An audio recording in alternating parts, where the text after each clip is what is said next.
हे का घेऊ राहिलो माहिती का? सुरुवातीला का घेऊ राहिलो हे? कारण महाराष्ट्रभर तुमच्यासाठी प्रार्थना केल्या जाते ना, विशेष करून ह्या भावासाठी विशेष करून प्रार्थना केली जाईल. हे शो म्हणून नाही घेऊ राहिलो की मी काहीतरी दिसावा किंवा मी काहीतरी जगासमोर प्रकट व्हावं, याच्यासाठी नाही. तुमच्यासाठी माझ्या व्हॉट्सअपला जेवढे पण व्हॉट्सअपला प्रियजन आहे, आता त्यांना तुमचे नाव माहीत आहेत का, आडनाव माहीत आहे का, पण चेहरा तर पाहू शकतात ना की आम्ही कोणता चेहरा पाहिला आहे. ते चेहरे धरून ते तुमच्यासाठी प्रार्थना करतील, यांना आशीर्वाद दे. आणि जे कोणी आजारी असतील त्यांच्यासाठी तर विशेष करून प्रार्थना केली जाईल. म्हणून संदेश सुरू होण्याच्या अगोदर हे मी करतो. माझा करण्याचा हेतू चांगला आहे. माझा प्रभू त्या हेतूला मान्यता देतो म्हणून हे करतोय मी. आणि जिथं देवबाप मला म्हणतो हे कर, तिथंच हे करतो मी. जिथं देव सांगत नाही हे करू नको, तिथं मोबाईलच काढीत नाही खिशातून बाहेर मी. कारण देवाची इच्छा पूर्ण करणारा सेवक असला पाहिजे.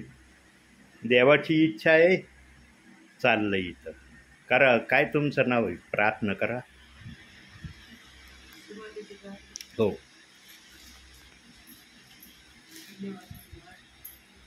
जिवंत देवा, ही सुंदरशी वेळ काळासाठी नाव धन्यवाद देते बाप्पा. हे प्रभू, तू आमच्या दाखवून केलीस, तुझ्या नावासाठी धन्यवाद करते. दिलेलं आमच्यासाठी आलेलं वचन तू आठवण कर. तिथून तुमच्या वेळ प्रदर्शनासाठी ऐका.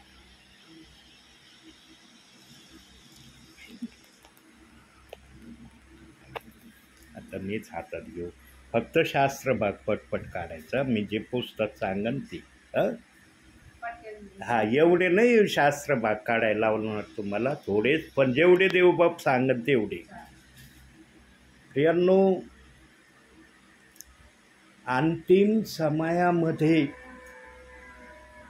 सेवक जर आपल्या घरी आला तर कधीच असा विचार करू नका की आमच्या घरी XYZ सेवक आले.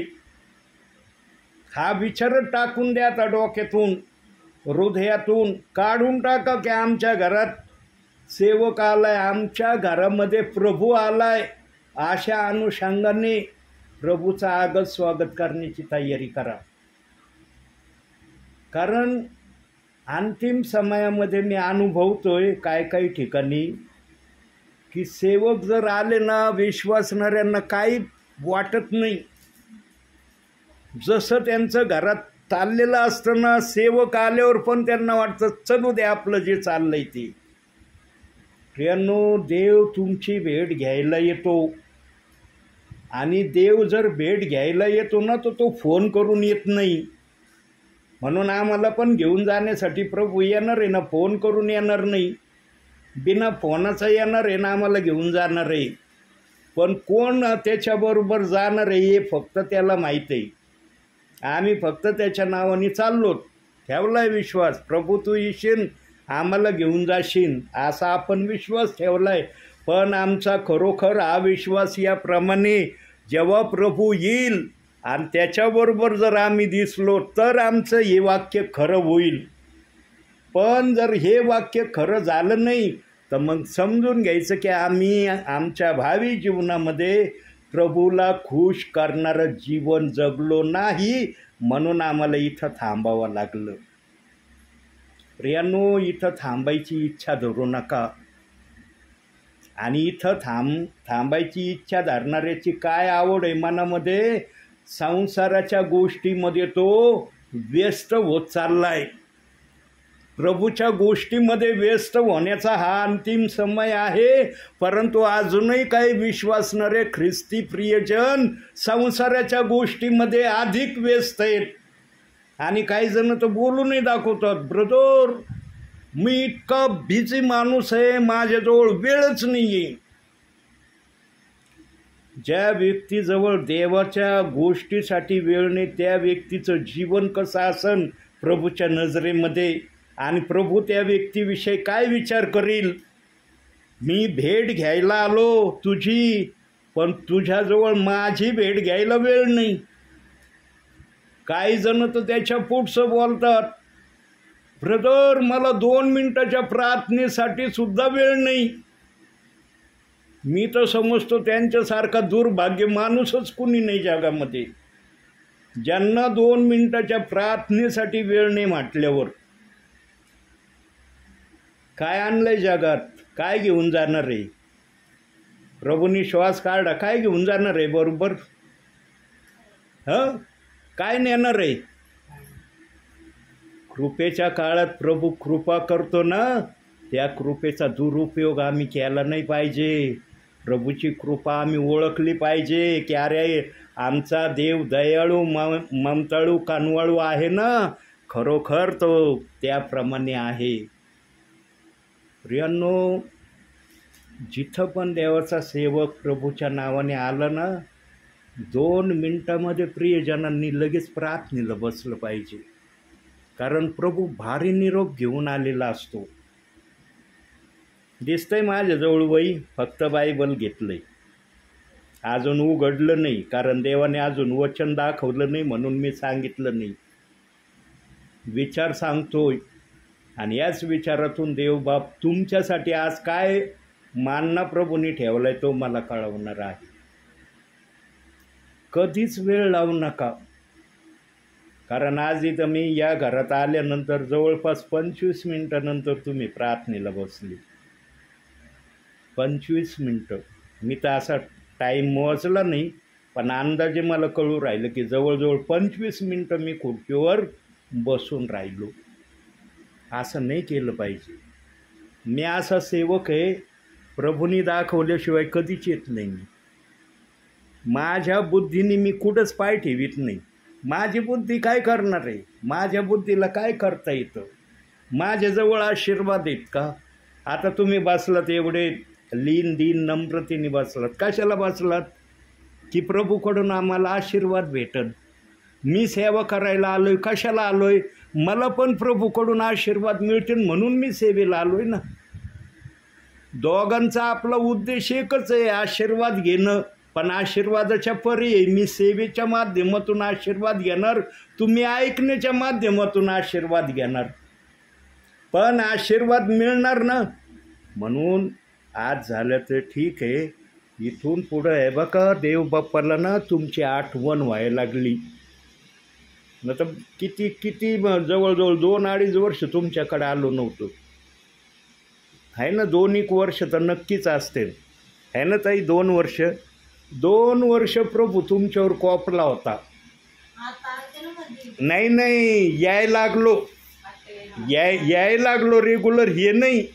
त्याच्या अगोदर नाही का जेव्हा पहिल्यांदा आलो तुम्ही काय म्हणले, ब्रदर किती दिवसानंतर आले. हे बघा, देव जर कोपला ना तर देव लवकर येत नाही कुठं.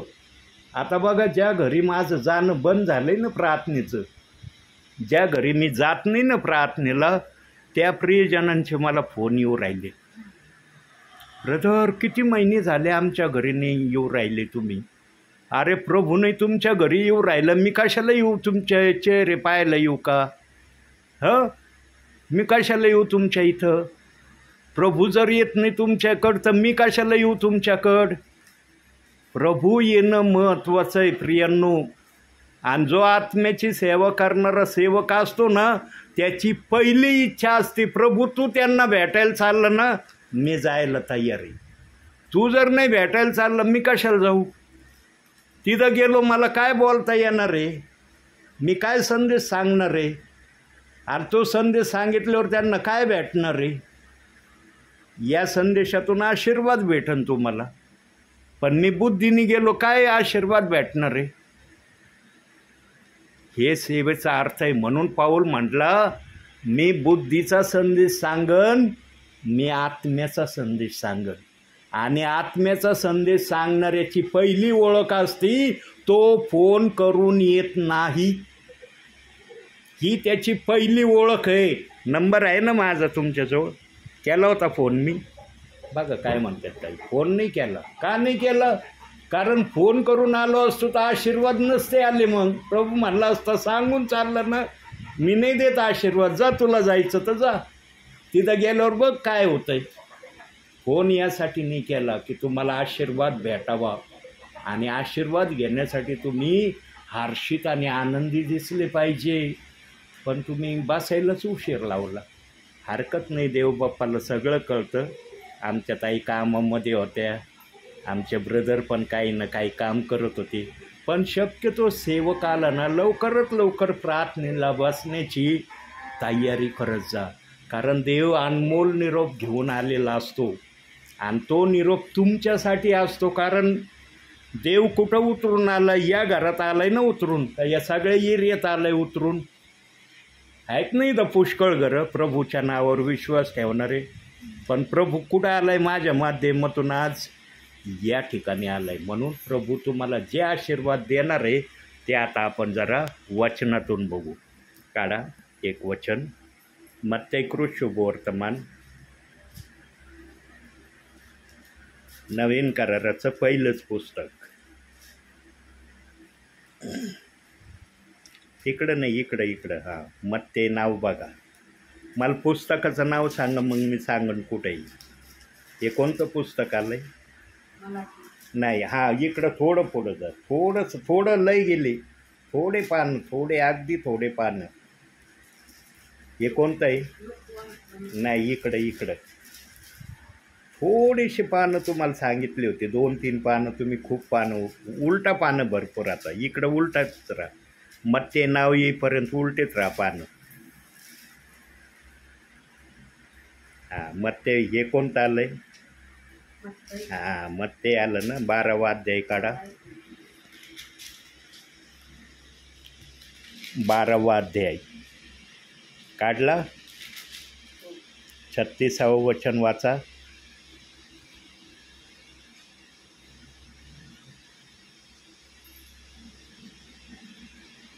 कारण तू आपल्या बोलण्यावरून निर्दोषी ठरशील आणि आपल्या बोलण्यावरून दोषी ठरशील. प्रियांनो, देवाने आम्हाला ही जी जीभ दिली ना, या जिभेचा आम्ही योग्य त्या प्रकारे वापर करणं गरजेचं आहे. अंतिम समयामध्ये मला दिसायला लागलं आहे काही ठिकाणी मी बोलतो कमी, करून दाखवतो जास्त. माझी ही सवय आहे. काही प्रियजन अंतिम समयामध्ये त्यांना कुठलंच भान राहिलेलं नाही.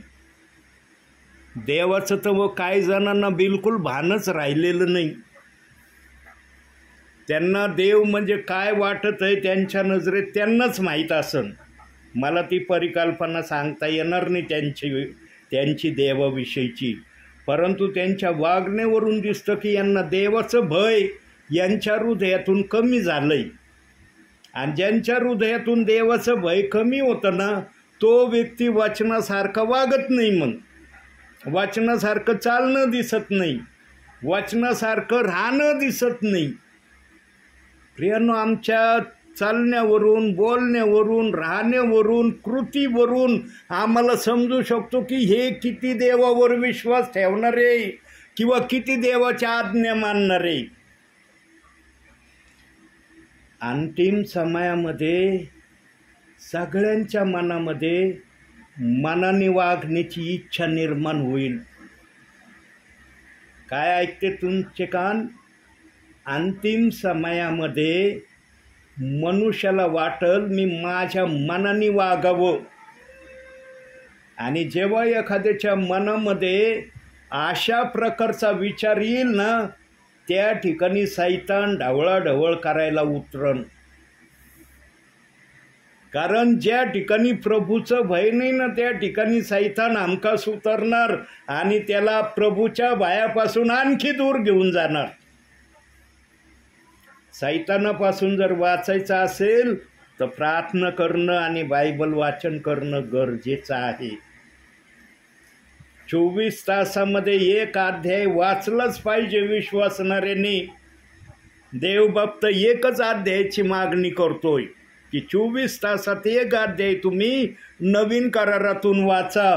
पण आजचे विश्वासणारे एक अध्याय तर सोडा, एक वचन वाचित नाही.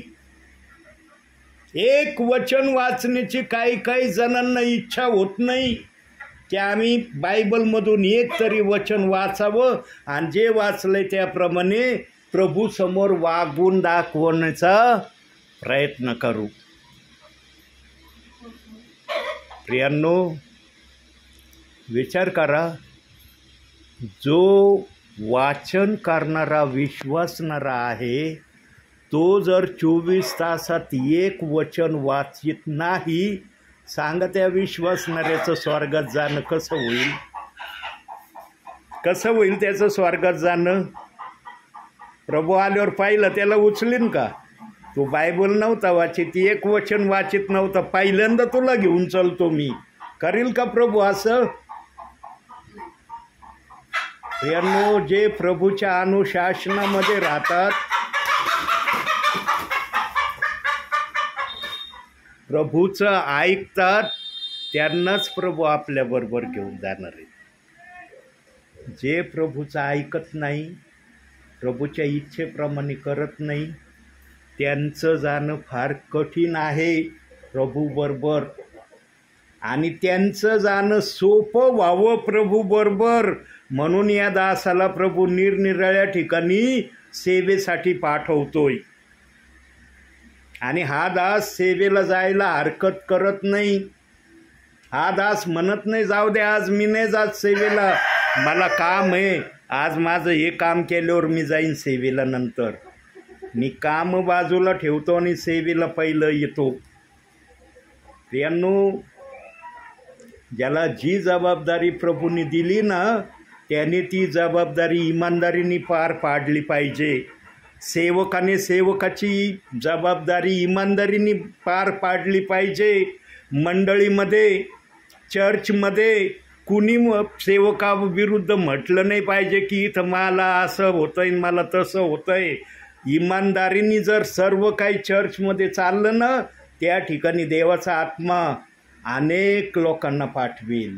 अनेक आशीर्वाद चर्चमध्ये, मंडळामध्ये उतरून येतील. पण आज चर्चमध्ये गडबडी आहे, मंडळामध्ये गडबडी आहे, पण बोलून दाखवलं जात नाही. प्रियांनो, असं जीवन आम्ही जगलं पाहिजे प्रभूमध्ये, की प्रभू आमच्याकडं पाहून खुश झाला पाहिजे. प्रभूचं मन म्हटलं पाहिजे, खरंच हा माझा विश्वासणारा, हा माझा पुत्र, ही माझी कन्या, ही माझी मुलगी माझ्या मनासारखी वागणारी आहे. अहो, प्रभूचं तर द्या सोडून, पण मनुष्यच आज हे वाक्य मनुष्यासाठी काही ठिकाणी वापरायला तयार नाही. असं सिच्युएशन या अंतिम समयामध्ये काही ठिकाणी चाललंय. मी प्रत्येक अनुभवाला अनुभवलेला सेवक आहे. आणि जेव्हा देवाचा आत्मा मला आठवण करून देतो ना, मी बोलल्याशिवाय राहत नाही. कारण देवाची इच्छा आहे की माझे विश्वासणारे सगळे चांगले बनावे, चांगले बनावे. म्हणून हे उदाहरणं पवित्र आत्मा माझ्या मुखातून तुमच्यापर्यंत पोचवितोय की तुम्ही तुमचं जीवन प्रभूला आवडणारं करावं, प्रभूच्या मार्गामध्ये व्यवस्थित चालणाऱ्या तुम्ही बनावं. प्रियांनो, जो तुम्ही व्यर्थ शब्द बोललात ना, त्या व्यर्थ शब्दाचा न्यायाच्या दिवशी प्रभू हिशोब मागणार आहे. सांगा आता, प्रभूच्या दरबारात तुम्हाला प्रभूसमोर दोषी म्हणून उभं राहायचं आहे का बक्षीस घेणारं म्हणून उभं राहायचं आहे? काय इच्छा आहे तुमची? दोषी म्हणून उभं राहायचं का बक्षीस घेण्यासाठी उभं राहायचं? हां, बक्षीस घेण्यासाठी. बरोबर. बघा आमच्या ताई काय बोलल्या, बक्षीस घेण्याच्या इथूने उभं राहायची इच्छा आहे. आणि प्रभूला पण हार विश्वासणाऱ्याकडं हीच अपेक्षा आहे, हीच आशा प्रभू करतो की हर विश्वासणारा माझ्यासमोर बक्षीस घेण्याच्या हेतूनेच उभा राहावा. परंतु ही गोष्ट सध्याच्या समयामध्ये तेवढी दिसत नाही प्रभूला जेवढी दिसायला पाहिजे. म्हणून आजही शेवटचा समय, शेवटची घटका, प्रभू येण्याची वेळ झाली तरी सेवक आत्म्याच्या प्रेरणेने आपल्यापर्यंत येत आहेत आणि आपल्याला वचन सांगत आहे. काय कारण आहे प्रभूला सांगण्याचं? कारण तुम्ही व्यवस्थित बनावं आणि तुम्हाला प्रभूकडून बक्षीसच भेटावं, तुमचा न्याय होऊ नये. बायबलमध्ये 2 ठिकाणी सांगितलंय की मी काही जणांचा न्याय करणार नाही.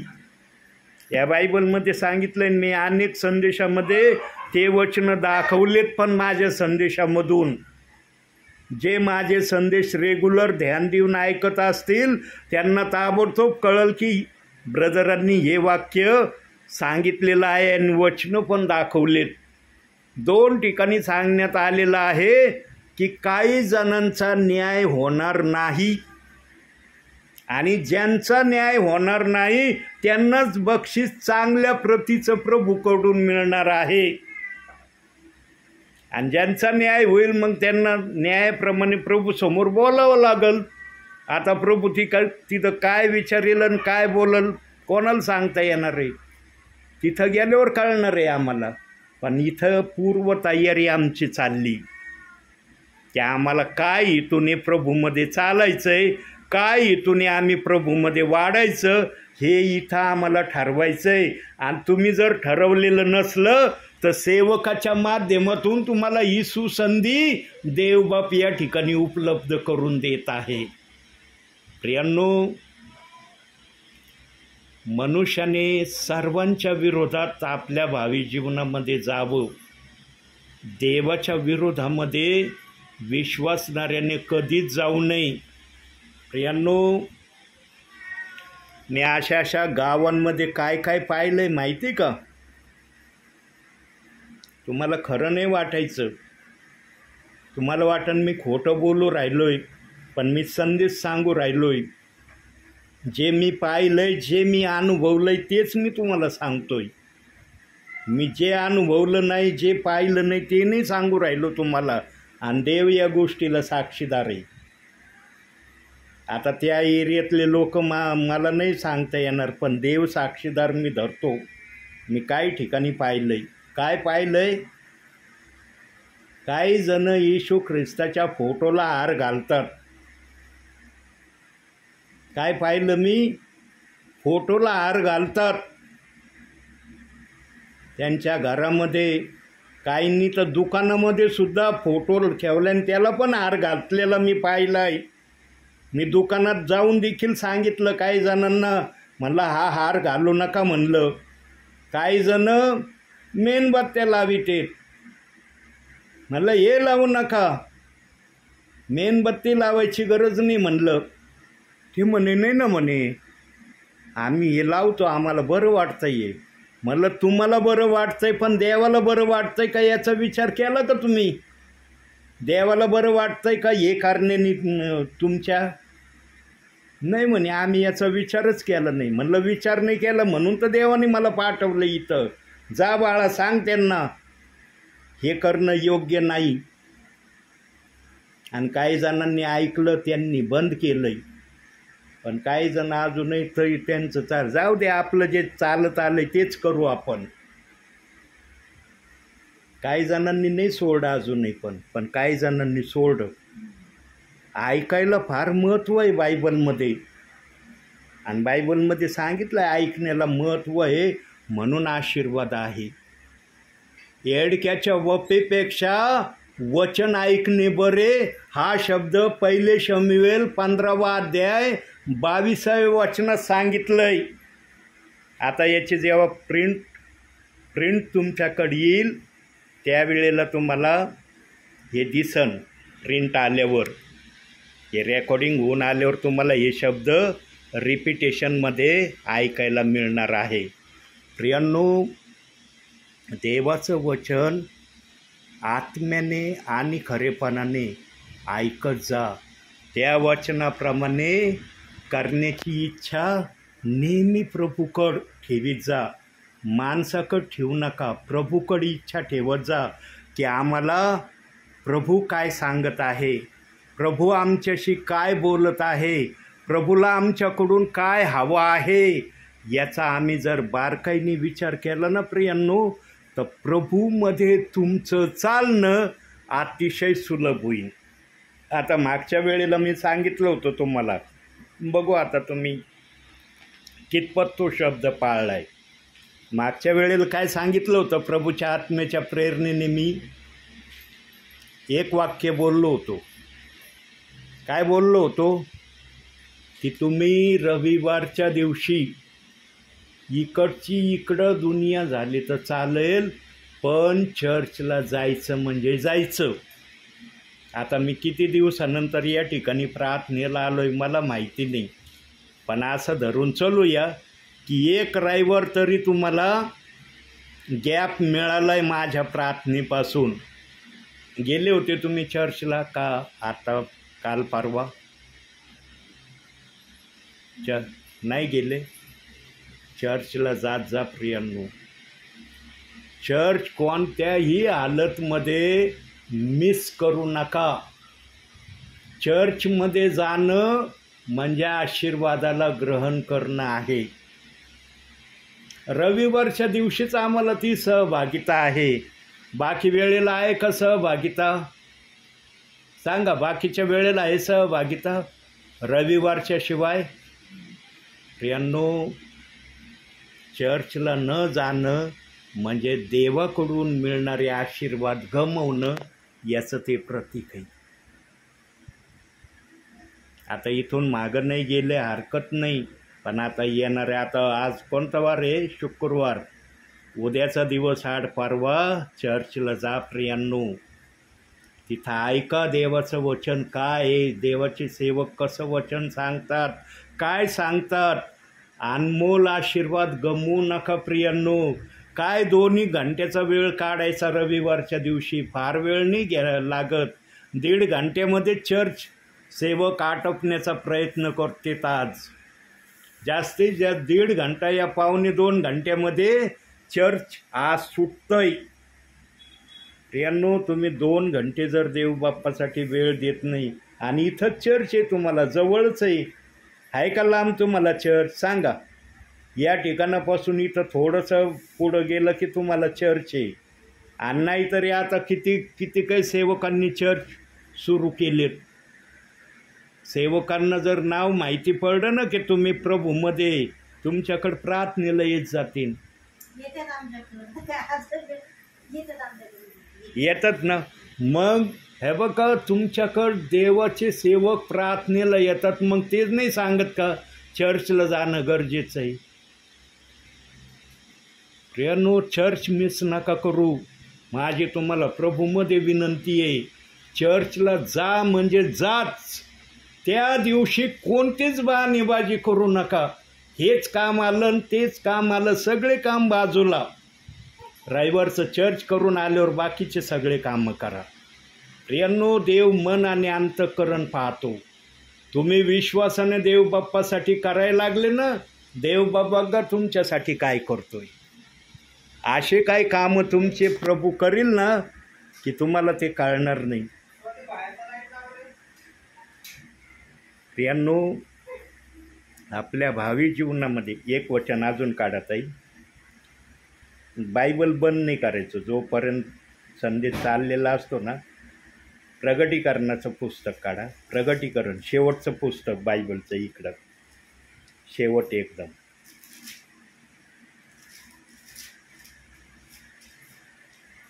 काढलं?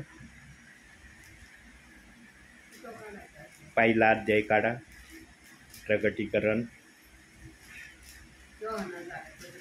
हां, पहिला अध्याय 4थं वचन वाचा. आशियातील 7 मंडळांना योहानाकडून जो आहे, जो होता व जो येणार, त्याच्यापासून त्याच्या राजासनासमोर जे 7 आत्मे आहेत त्याच्यापासून आणि विश्वसनीय साक्षी, मेलेल्यामधून प्रथम जन्मलेला व पृथ्वीवरील राजांचा अधिपती येशू ख्रिस्त, त्याच्यापासून तुम्हाला कृपा व शांती असो, जो आपल्यावर प्रीती करतो, ज्याने आपल्या रक्ताने आम्हाला पातकापासून मुक्त केले आहे आणि आपल्याला राज्य आणि आपला देव पिता ज्याच्यासाठी याजक असे केले, त्याला गौरव पराक्रम हे युगानुयुग आहेत. बस. जेवढा अध्यायाचं वचन सांगितलं ना, चौथं वचन, चौथंच वचन वाचायचं, 5वं वचन वाचायचं नाही. चौथं वचन वाचा. पहिला अध्याय, चौथं वचन, एकच वचन वाचा. आशियातील 7 मंडळांना यहोवाकडून जो आहे, जो होता व जो येणार, त्याच्यापासून त्याच्या राजसनासमोर जे 7 आत्म्या आहेत त्याच्यापासून. बस तेवढंच आहे ना. हा. चौथं वचन सांगितलं आणि जेवढ्या वचनाचा आकडा सांगितलं आणि तेवढंच वचन वाचायचं आणि स्टॉप व्हायचं. पुढचा शब्द वाचायचा नाही. प्रियांनो, या 7 मंडळ्या ज्या प्रभूने दाखवल्या, ज्या 7 मंडळाविषयी बायबलमध्ये प्रगटीकरणामध्ये योहानाला पाद्म बेटावर चित्र दिसलं, त्याच्याविषयी पण फार हा एक मोठा विषय आहे. तुमच्यासमोर तो विषय ठेवलेले नाही प्रियांनो, तुम्हाला फक्त बायबलची आउटलाईनच मी सांगत आहे संदेशामध्ये. अशा काही गोष्टी आहेत